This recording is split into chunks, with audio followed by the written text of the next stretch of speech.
فلسطین کے اندر مسلمانوں کے اوپر ظلم و ستم ہو رہے ہیں، بچوں کو بوڑھوں کو ذبح کیا جا رہا ہے۔ تو اسی سلسلے کے اندر آج ہم نے گفتگو کرنی ہے کہ ہم فلسطین کے لیے کیا کر سکتے ہیں۔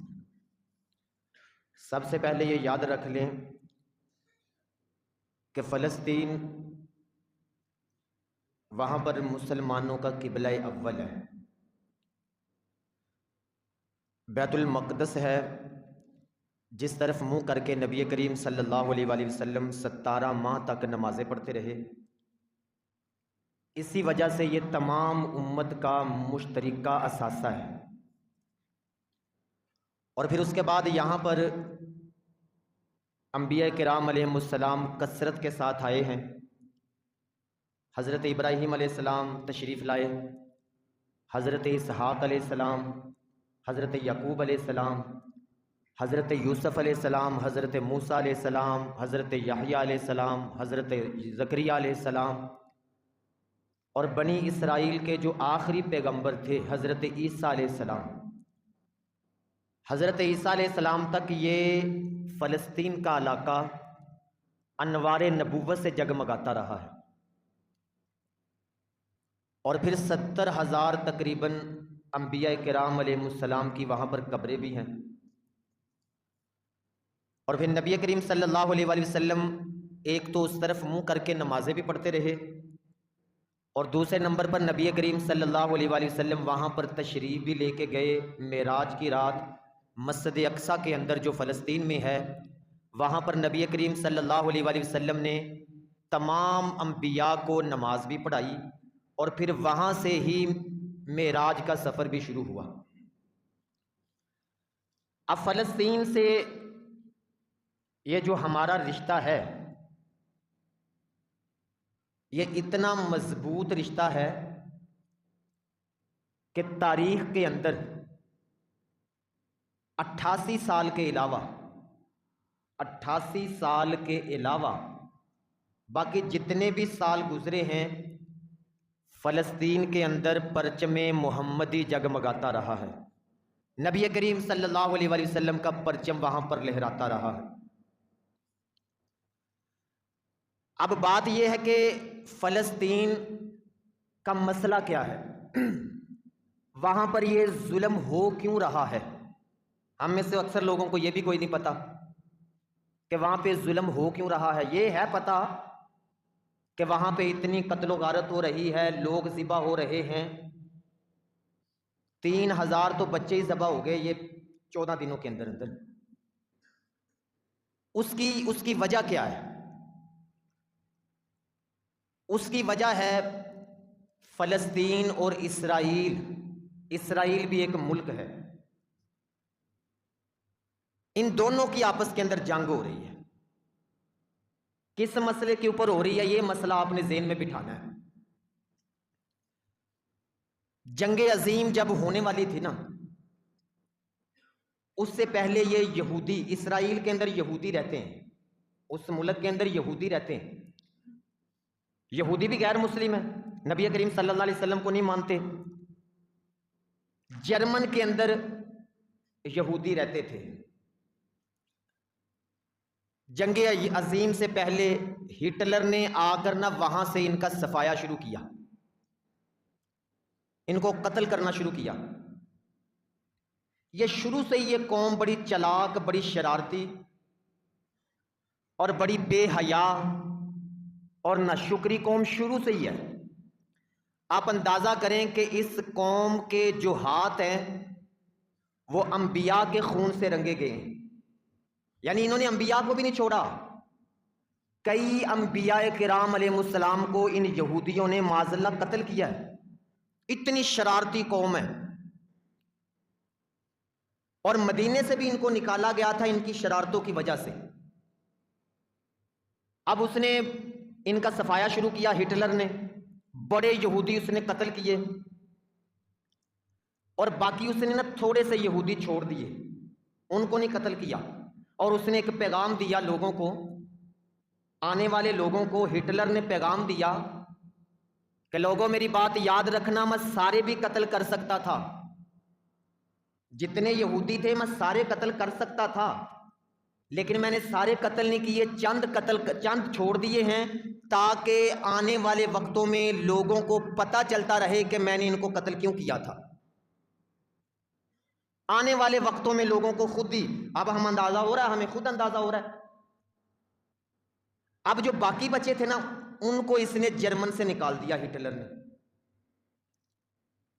برطانیہ تھا پاس، برطانیہ کو یہ خطرہ ہوا کہ کہیں ایسا نہ ہو کہ یہ یہودی ہمارے ملک کے اندر نہ گھس آئیں، کیونکہ وہ بھی جانتے تھے شرارتی ہیں، چلاک ہیں، دھوکے باز ہیں، فراڈی ہیں،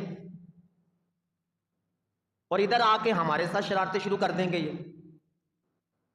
اب برطانیہ نے، امریکہ نے اور فرانس نے، انہوں نے مل کر چال چلی، ایک منصوبہ سازش بنائی۔ انہوں نے کہا جی انہوں نے اپنے مگروں لائیے ایسی کسی طریقے سے، کیا کریں جی؟ انہوں نے ان کو کہا جی فلسطین کے اندر چلے جاؤ، وہاں پر جا کے بسنا شروع کرو۔ اب یہودی وہاں سے نکلے، فلسطین آئے، وہاں پہ آ کے انہوں نے شرارتیں شروع کی اور ایسی چلاکیاں شروع کی کہ آہستہ آہستہ وہاں پر انہوں نے قبضہ کرنا شروع کر دیا، مسلمانوں کو قتل کرنا، ان کے ساتھ جناب شرارتیں کرنی۔ فلسطین کے اندر انہوں نے قبضہ کرنا شروع کر دیا۔ آخر کار 1948 یورپ نے، امریکہ، فرانس، برطانیہ، انہوں نے عرب کے سینے پر یہ خنجر گھونپا اور کیا کیا؟ انہوں نے کہا جی فلسطین کو 2 حصوں میں تقسیم کرو جی، ایک حصہ اسرائیل کو دے دو اور ایک حصہ فلسطین کو دے دو۔ اب وہاں پر ان کو ناجائز قبضہ کروا کر ان کی ریاست بنوائی گئی۔ اسی لیے قائد اعظم محمد علی جناح، قائد اعظم بانی پاکستان، انہوں نے بلا کیا کہا اس اسرائیل کے بارے میں؟ انہوں نے کہا اسرائیل امریکہ کی ناجائز اولاد ہے۔ یہ قائد اعظم نے کہا ہے کہ اسرائیل امریکہ کی ناجائز اولاد ہے۔ اب اس اسرائیل ناجائز اولاد نے مسلمانوں پر وہاں پر فلسطین میں ظلم شروع کر دیا۔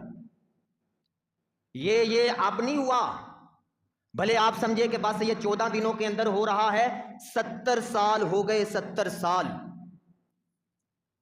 وہ اسرائیل، وہ یہودی مسلمانوں کے اوپر ظلم کر رہے ہیں، آئے دن کوئی نہ کوئی شرارت کر کے، آئے دن کوئی نہ کوئی شرارت کر کے وہ فلسطین کو اپنے قبضے کے اندر لینا چاہ رہے ہیں، اور اسی کے لیے وہ مسلمانوں کا خون بہا رہے ہیں۔ اور پھر اتنا ظلم ہو رہا ہے فلسطین کے اندر، لوگ تو لوگ ہیں، بچوں کو ذبح کیا جا رہا ہے، فضائی حملے کر کے وہاں پر بمب گرا کر بچے ذبح ہو رہے ہیں، وہاں پر عورتیں ذبح ہو رہی ہیں، وہاں پر بوڑھے ذبح ہو رہے ہیں۔ حالانکہ نبی کریم صلی اللہ علیہ وسلم جب کسی لشکر کو بھیجتے تھے نا جنگ کرنے کے لیے، جب کوئی لشکر روانہ کرتے تھے جنگ کرنے کے لیے، تو نبی کریم صلی اللہ علیہ وسلم صحابہ کرام سے فرماتے تھے جنگ کے لیے جا رہے ہو، یاد رکھنا کسی بچے کو قتل نہ کرنا، کسی عورت کو قتل نہ کرنا، کسی بوڑھے کو قتل نہ کرنا، اور ساتھ فرماتے تھے پھل دار درخت بھی نہ کاٹنا۔ لیکن آج دنیا کے اندر جتنی بھی انسانی حقوق کی تنظیمیں وہ ساری خاموش ہیں۔ سب کی آنکھوں کے سامنے ایک کتا مر جائے تو انسانی حقوق کی تنظیمیں اکٹھی ہو جاتی ہیں۔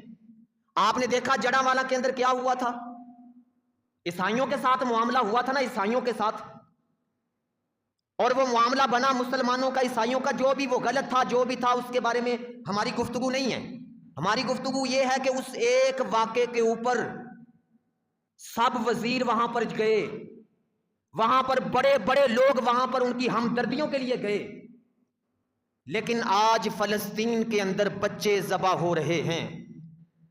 3000 کل کی خبر کے مطابق، یہ تو خبریں ہیں، خبریں، حقیقت اللہ ہی جانتا ہے وہاں پر کیا ہو رہا ہے، وہ ہم حقیقت نہیں جانتے، ہماری کون سا آنکھوں کے سامنے، ہم تو وہ بیان کریں گے جو ہم نے سنا ہے، جو ہم نے سنا ہے۔ کل تک کی رپورٹ کے مطابق 3000 بچے وہاں پر ذبح ہو گئے، دودھ پیتے بچے، دودھ پیتے بچے، پھولوں کی طرح، کلیوں کی طرح بچے۔ کسی بچے کا بیجا باہر نکلا ہوا ہے، کوئی بچہ اس کے ہاتھ جدا ہیں، بازو جدا ہیں، اور ایک بچے، ایک شخص اس کی خبر دیکھی، وہ اپنے بچے کے جسم کے ٹکڑوں کو شاپروں کے اندر ڈال کر وہاں پر بھاگ رہا تھا بیچارہ، ٹانگیں ایک شاپر کے اندر، سارے ایک شاپر کے اندر، باقی جسم ایک شاپر کے اندر۔ اور ایک بچہ، اس کو میں نے دیکھا، اس کا سر پھٹا اور بیجا باہر نکلا ہوا تھا۔ اتنا ظلم، اتنا ظلم۔ صلاح الدین ایوبی نے جب بیت المقدس کو فتح کیا تھا، اس وقت فلسطین کو جب فتح کیا تھا، صلاح الدین ایوبی کا انداز دیکھیں، یہ اسلام ہے، اسلام۔ کیا انداز تھا؟ جب جنگ ختم ہوئی نا، صلاح الدین ایوبی اپنے خیمے کے اندر بیٹھا ہوا تھا، ایک عورت آئی، اس نے کہا جی میرے 4 بچے ہیں، وہ نہیں مل رہے، مجھے بچے تو ڈھونڈ کے دیں، اپنے سپاہیوں کو بھیجے، میرے بچے تو غیر مسلم عورت، غیر مسلم۔ صلاح الدین ایوبی خود باہر نکلا، گھوڑے پہ سوار ہوا، 7 سپاہیوں کو لیا، صبح سے لے کر شام ہو گئی، شام تک بچوں کو تلاش کرتا رہا۔ شام کے وقت وہ جنگل کے اندر گیا تو اس نے دیکھا بچے، 4 بچے بیٹھے ہوئے ہیں۔ اس نے وہاں سے بچوں کو اٹھایا اور بچوں کو اٹھا کر ان کی ماں کے پاس لے کے آیا، اور آ کے کہنے لگا میں نے بچوں کو بھلا تلاش کرنے کے لیے کیوں خود گیا تھا؟ اس لیے گیا تھا کیونکہ میرے نبی کریم صلی اللہ علیہ وسلم نے ہمیں حکم دیا ہے جنگ میں بچوں کو قتل نہیں کرنا، بچوں کو ان کی ماں سے جدا نہیں کرنا، عورتوں کو قتل نہیں کرنا۔ میں اس لیے خود گیا ہوں ان بچوں کو تلاش کرنے کے لیے، میں خود بچوں کو تلاش کرنے۔ وہ عورت بولی، اس نے اپنے بچوں سے کہا، اس نے کہا او بچوں، جاؤ ان کے پاس جا کے ان کے نبی کا کلمہ پڑھ لو، جو دشمن کے بچوں کا اتنا دھیان رکھتے ہیں وہ مسلمانوں کا کتنا دھیان رکھتے ہوں گے۔ یہ تھا دور، یہ آج ادھر بچے ذبح ہو رہے ہیں، بچے ذبح ہو رہے ہیں فلسطین کے اندر، مجال ہے کسی کی بھی آواز نہیں کر رہی ہو۔ ہم کیا کر سکتے ہیں؟ ہم تو بے بس ہیں، کیا کریں گے؟ لیکن اتنے اسلامی ملک، 2200 عرب کے ملک ہے وہاں پر، مصر، لبنان، اردن، ایران، جتنے بھی ہیں عرب کے ممالک، ان کے درمیان کے اندر اتنا ظلم و ستم ہو رہا ہے۔ کیا رشتہ ہے ہمارا ان کے ساتھ؟ انما المؤمنون اخوہ، اللہ نے بیان کیا قرآن میں، فرمایا بے شک مسلمان کے بھائی ہیں، انما المؤمنون اخوہ۔ اور نبی کریم صلی اللہ علیہ وسلم نے فرمایا سب مسلمان ایک جسم کی طرح ہے، ایک جسم کی طرح۔ اگر جسم کے کسی حصے میں تکلیف ہو تو پورا جسم اس تکلیف کو محسوس کرتا ہے۔ اور ایک روایت میں فرمایا سب مسلمان ایک شخص کی طرح ہے، اگر آنکھ میں درد ہوگی تو پورا جسم اس کو محسوس کرے گا، پورا جسم اس کو محسوس کرے گا۔ ہمارے مسلمان بھائی ہیں، ہمارے مسلمان بھائی ہیں۔ وہ ایک جنگ کے اندر 4 مسلمان جنگ کرتے کرتے نا تتاریوں کے ہاتھ چڑھ گئے، تتاریوں کے ہاتھ، انہوں نے ان کو گرفتار کر لیا، اور وہ جو بادشاہ تھا تتاریوں کا، اس نے کہا جی جب ان کو پھانسی دینے لگو گے نا، میرے سامنے ان کو پھانسی دینی ہے۔ پھانسی کا وقت آ گیا، اب وہ جس جگہ پھانسی دینی تھی وہ ایک پھندا تھا، باری باری پھانسی پہ لٹکانا تھا۔ سب سے پہلے ایک مسلمان کو آگے کیا گیا پھندے پہ لٹکانے کے لیے۔ جب اس کو آگے کیا گیا تو پیچھے سے دوسرا مسلمان دوڑتا ہوا آگے آیا، اس نے کہا بادشاہ اس کو بعد میں پھانسی دینا، پہلے مجھے دو، پہلے میں چڑھتا ہوں، میرے سامنے اس کو پھانسی نہ دینا۔ وہ دوسرا آگے ہوا، تیسرا پیچھے بھاگتا آیا، اس نے کہا ان دونوں کو بعد میں دینا، پہلے مجھے پھانسی دو۔ وہ تیسرے نے جا کے کہا تو چوتھا دوڑتا آیا، اس نے کہا پہلے مجھے دو، ان تینوں کو بعد میں دینا۔ بادشاہ بڑا حیران ہوا، اس نے کہا جی مجھے اتنے سال ہو گئے حکومت کرتے ہوئے، میں نے آج تک یہ جذبہ کوئی نہیں دیکھا، اتنا جذبہ وہ، حالانکہ پھانسی سے تو لوگ بھاگتے ہیں کہ ہماری جان چھوٹے، اور یہ آگے بڑھ بڑھ کے کہہ رہے ہیں پہلے مجھے دو، پہلے مجھے دو۔ بادشاہ نے ان سے پوچھا جی تم چاروں بھائی ہو؟ انہوں نے کہا جی بھائی کوئی نہیں۔ بادشاہ نے کہا پھر تمہارا رشتہ کیا ہے؟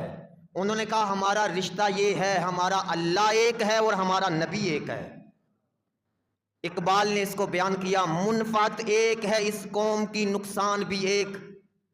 منفعت ایک ہے اس قوم کی، نقصان بھی ایک، ایک ہی سب کا نبی، دین بھی ایمان بھی ایک، حرم بھی اللہ بھی قرآن بھی ایک، کچھ بڑی بات تھی ہوتے جو مسلمان بھی ایک۔ ڈاکٹر اقبال نے اس درد کو بیان کیا، منفعت ایک ہے اس قوم کی، نقصان بھی ایک، ایک ہی سب کا نبی، دین بھی ایمان بھی ایک، حرم بھی ایک، اللہ بھی قرآن بھی ایک، کچھ بڑی بات تھی جو ہوتے مسلمان بھی ایک۔ اس نے کہا کیا رشتہ کیا ہے؟ آگے بڑھ رہے ہو کہ مجھے پہلے دو۔ انہوں نے کہا ہمارا نبی بھی ایک ہے، ہمارا اللہ بھی ایک ہے، قرآن بھی ایک ہے، یہ ہمارا رشتہ ہے، یہ ہمارا رشتہ ہے۔ بادشاہ بڑا متاثر ہوا، اس نے کہا جاؤ تم چاروں کو میں آزاد کرتا ہوں۔ اس نے چاروں کو، یہ انما المؤمنون اخوہ، فرمایا مسلمان کے بھائی ہیں، مسلمان کے ایک جسم کی طرح ہے، ایک شخص کی طرح ہے۔ اگر جسم کے کسی حصے میں درد ہو تو سارا جسم اس کو محسوس کرتا ہے۔ اس طرح وہاں یہ نہ سمجھیں کہ ہم سکون سے بیٹھے ہیں، ہمیں کیا ہم تو پنکھوں کے نیچے بیٹھے ہیں، کھانا کھا رہے، ہمیں کیا؟ نا انما المؤمنون اخوہ، مسلمان کا بھائی ہے، یہ ایک خدا، ایک نبی، ایک قرآن، یہ ہمارا ان کے ساتھ رشتہ ہے، یہ ہمارا رشتہ ہے، مسلمان کا بھائی ہے۔ وہ جنگ احد کے اندر 7 زخمی پڑے ہوئے تھے، حضرت انس رضی اللہ تعالیٰ عنہ پانی لے کے آئے، ان میں سے ایک نے پانی مانگا تھا، وہ پانی کا پیالہ لے کے آئے۔ جب پہلے کے پاس آئے نا، اس پہلے نے کہا جی اس طرح کرو، وہ اگلے کو دے دو پانی، مجھ سے زیادہ ہو سکتا ہے اس کو ضرورت ہو۔ جب وہ پانی کا پیالہ لے کے دوسرے کے پاس گیا نا، اس نے کہا جی وہ اگلے کو دے دو، ہو سکتا ہے مجھ سے زیادہ اس کو ضرورت ہو۔ اسی طرح کرتے کرتے جب 7ویں تک پہنچا نا پیالہ پانی کا، وہ 7ویں نے کہا، اس نے کہا جی وہ جو پہلا ہے نا جا کے اس کو دو پانی، میرا مسلمان بھائی ہے، ہو سکتا ہے اس کو زیادہ ضرورت ہو۔ جب پہلے کے پاس پانی کا پیالہ لے کر آئے، اس کی روح پرواز کر چکی تھی۔ جب دوسرے کے پاس آئے، اس کی بھی روح، 7ویں کے پاس آئے تو ان کی روح بھی پرواز کر چکی تھی۔ انما المؤمنون اخوہ، انما المؤمنون اخوہ۔ فلسطین کے اندر بچے روتے ہیں، وہاں پر بچے چیخ رہے ہیں، بیٹیاں چیخ رہی ہیں، وہ ننھی بیٹیاں جن کو ان کی ماؤں سے جدا کر دیا گیا، وہ ننھے پھولوں کی طرح کے بچے، آپ نے تو ویڈیو دیکھی ہوگی، پھولوں کی طرح کے بچے، پھولوں کی طرح کے بچے جن کو ان کی ماؤں سے جدا کر دیا گیا، اور کئی بچوں کو ماؤں سے جدا کر دیا گیا۔ وہ بچے چیخ رہے ہیں، اے خاصہ خاصان رسول وقت دعا ہے، امت پہ تیری آ کے عجب وقت آن پڑا ہے۔ وہ دین جو بڑی شان سے نکلا سا وطن سے، آج وہ پردیس میں غریب الغربا ہے۔ انما المؤمنون اخوہ، ان کے ساتھ ہمارا رشتہ کیا ہے؟ وہ ہمارے بھائی ہیں، وہ ہمارے مسلمان بھائی ہیں۔ نبی کریم صلی اللہ علیہ وسلم نے فرمایا مسلمان ایک جسم کی مانند ہیں، ایک جسم کی مانند ہے۔ اور پھر اندازہ کریں آپ، فلسطین کے اندر ظلم ہو رہا ہے، وہاں پہ مسلمان ذبح ہو رہے ہیں، اور ہماری اتنی بے حسی، ہماری اتنی بے حسی، ہم کرکٹ میچ دیکھ رہے ہیں،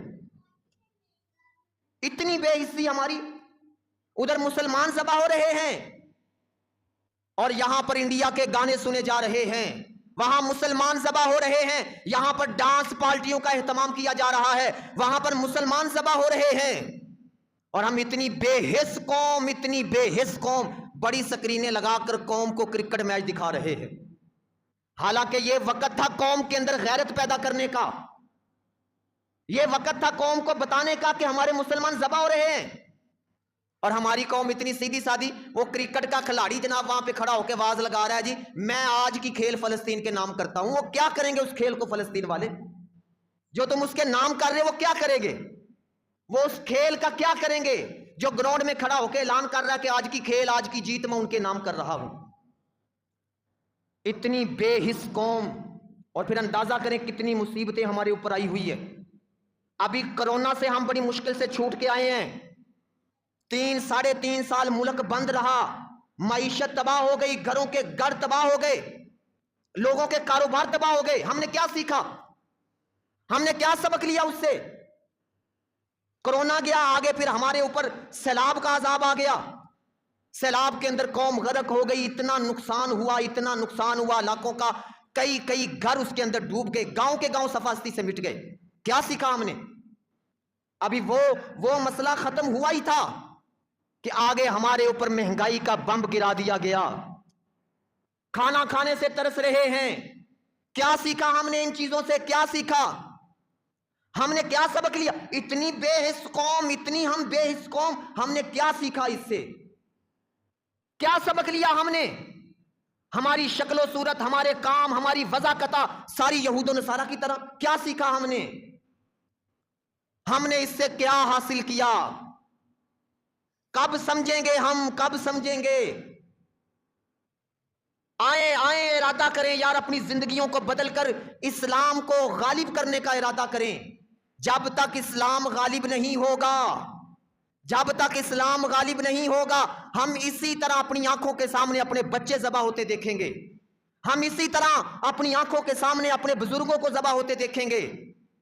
یہ اسلام یاد رکھ لے، صرف دین پھیلانا کام نہیں ہے. صرف دین پھیلانے کا حکم نہیں ہے کہ دین پھیلاؤ، نہیں. دین پھیلانے کے ساتھ ساتھ دین کو قائم کرنے کا بھی حکم ہے. هو الذی ارسل رسولہ بالہدی ودین الحق لیظہرہ علی الدین کلہ. یہ اللہ پاک نے 3 مرتبہ قرآن پاک میں ارشاد فرمایا کہ یہ دین میں نے غالب کرنے کے لیے بھیجا ہے. کس نے غالب کرنا ہے؟ یہ کس نے غالب کرنا ہے؟ نوجوانوں سے پوچھوں گا جتنے بھی بیٹھے ہیں، کتنی کا ہم نے اس کے بارے میں جد و جہد کی؟ کتنا کا ہمارا سینہ پھٹا کہ ہم نے اسلام کو غالب کرنے کی کتنی کوشش کی؟ اور باتیں ہم سب کرتے ہیں، سب کرتے ہیں. وہ دیکھو جی اتنا ظلم ہو رہا، کتنا درد ہم لے کے بیٹھے ہیں. کتنے لوگوں نے اپنی زندگیاں بدلنے کا تہیہ کیا. اصل یہ ہے کم سے کم اور کچھ نہیں، اپنے اوپر تو ہم اسلام غالب کر سکتے ہیں کہ نہیں کر سکتے؟ یہ جو ہمارا 5-6 فٹ کا جسم ہے، اس کے اوپر تو ہم دین غالب کر سکتے ہیں نہیں کر سکتے؟ آئیں یار ارادہ کرو، اپنی زندگیوں کو بدلنے کا ارادہ کرو. کیا لے لیا انہوں نے؟ ہم سے پہلے بھی اسی طرح عیاشیوں کے اندر لوگ گھومتے گھومتے دنیا سے چلے گئے. کیا لیا انہوں نے کیا حاصل کیا؟ یہ اس وقت تاریخ کا بہت بڑا ظلم ہو رہا ہے فلسطین کے اندر، بہت بڑا ظلم. یہ نہ خیال لے کے آنا ہم آرام سے بیٹھے ہیں، ادھر ذبح ہو رہے ہیں. یہ آگ کو اگر نہ روکا گیا ہمارے گھروں تک آئے گی. یہ آگ، یہ وہم دل سے نکال دیں، یہ خیالات دل سے نکال دیں کہ وہاں پہ جنگ ہے، ہم یہاں پہ بڑے آرام سے سو رہے ہیں، اٹھ رہے ہیں. نہیں، اگر اس آگ کو نہ روکا گیا یہ آگ ہمارے گھروں تک آئے گی، ہمارے گھروں تک یہ آگ پہنچے گی. پھر ہمیں یہ سکون سے گھروں میں نہ بچوں کو بیٹھنے دے گی، نہ بڑوں کو بیٹھنے دے گی، نہ عورتوں کو بیٹھنے دے گی اگر اس آگ کو نہ روکا گیا. یہ تبصرے کرنے آسان ہیں کہ ہماری تعداد کو نہیں اسلام دیکھتا. یاد رکھ لیں، میں آگے بھی کئی بار بیان کر چکا ہوں، آپ تاریخ پڑھ کے دیکھ لیں. 60 سے اوپر جنگیں ہوئی صحابہ کرام کے دور میں. نبی کریم صلی اللہ علیہ وسلم کی زندگی کے اندر کئی غزوات ہوئے. پڑھ کے دیکھیں، تعداد مسلمانوں کی کم تھی، ان کے مقابلے میں کفر کی تعداد زیادہ تھی. لیکن اللہ نے پھر بھی مسلمانوں کو فتح عطا کر دی. اس سے یہ پتا چلا کہ جنگوں میں تعداد کو نہیں دیکھا جاتا. اسلام کے اندر تعداد کی کوئی اہمیت نہیں. اسلام کے اندر اگر دیکھا جاتا ہے تو غیرت کو دیکھا جاتا ہے کہ ہمارے اندر غیرت کتنی ہے. ایک لڑکی نے بلایا تھا، ایک لڑکی نے پکارا تھا. جب وہ ایک قافلہ جا رہا تھا، راجہ دہر اس کے سپاہیوں نے قافلہ لوٹ لیا. مسلمان تھے، مسلمانوں کی عورتوں کو وہ اٹھا کے لے گئے. ایک لڑکی نے یہاں سے ادھر منہ کر کے آواز دی تھی، اے اہل عرب کدھر گئے ہو؟ آج تمہاری بیٹیوں کو اٹھا کے لے کے جا رہا ہے کفر۔ اب یہ آواز عرب تک تو نہیں نہ پہنچی، لیکن وہاں سے کوئی گزر رہا تھا، اس نے یہ پیغام محمد بن قاسم کو دے دیا کہ ایک مسلمان لڑکی تمہیں بلا رہی تھی۔ محمد بن قاسم کے بعد جب یہ پیغام، 17 سال تھی عمر، 17 سال محمد بن قاسم کی، وہ 17 سال کا جوان وہاں سے نکلا حجاج بن یوسف کے پاس اجازت لینے کے لیے کہ میں جاؤں لشکر لے کے اس لڑکی کو چھڑوانے کے لیے۔ حجاج بن یوسف اگر طریق پڑے تو بڑا ظالم تھا، ہے مسلمان تھا، بڑا ظالم تھا، لیکن غیرت اس کے اندر بھی جوش مار رہی تھی۔ اس نے محمد بن قاسم کو بلا کیا کہا؟ اس نے کہا تم میرے پاس اجازت لینے کے لیے آیا ہے، میرے پاس اس لڑکی کو چھڑوانے کے لیے؟ تم نے اتنی دیر کیوں کی میرے تک آنے کے لیے؟ تم نے جب پیغام سنا تھا تم فوراً پہنچے کیوں نہیں اس کے پاس؟ اور جاؤ جا کے اس لڑکی کو چھڑوا کے لے کے آؤ۔ ایک مسلمان لڑکی تھی، اس کی آواز پر محمد بن قاسم آیا سندھ کے اندر، اور اس نے آ کر وہاں پر پھر کیا کیا؟ اس نے سندھ کے پرکھچے اڑا کے رکھ دیے۔ تاریخ پڑھ کے دیکھیں آپ، ایک لڑکی کی آواز پر، ایک لڑکی کی آواز پر محمد بن قاسم نے آ کے پرکھچے اڑا کے رکھ دی۔ اس نے آ کے پہلے جائزہ لیا، اس کو پتا چلا جی راجہ داہر جو ہے نا، یہ تمیز کوئی نہیں رکھتا نا محرم عورتوں کی اور محرم عورتوں کے اندر، بڑا زانی ہے، بے حیا ہے۔ جب محمد بن قاسم کو پتا چلا نا کہ یہ بے حیا ہے، اس کے اندر یہ بھی تمیز کوئی نہیں، بہن بیٹیوں کی بھی، محمد بن قاسم نے کہا مسلمانوں ہمیں فتح حاصل ہو جائے گی۔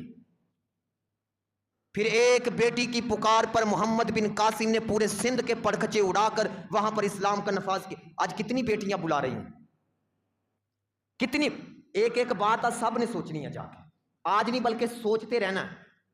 یہ ایک سوال ہے سب کے ساتھ میرا، سب نے سوچنا ہے کہ اتنے 57 اسلامی ملک ہیں، تقریباً 1.25 ارب یا 2 ارب کے قریب تعداد ہے مسلمانوں کی، اتنی کثرت کے ساتھ تعداد، لیکن اس کے باوجود بھی خون مسلمانوں کا بہہ رہا ہے۔ آپ اس پوری روئے زمین کا جائزہ لے لیں، جس جگہ بھی خون بہہ رہا ہے آپ کو نظر آئے گا مسلمان کا خون بہہ رہا۔ پچھلا ماضی دیکھیں، برما کے اندر مسلمانوں کا خون نہیں بہا، وہاں پر عورتوں کی چھاتیاں کاٹ کر کباب بنا کے نہیں انہوں نے کھائے۔ کشمیر کے اندر کیا ظلم ہوا، بیٹیوں کو گھروں کے اندر بند کر دیا، دوائیوں کے لیے وہ ترستی رہیں، وہ کھانے کے لیے ترستی رہیں۔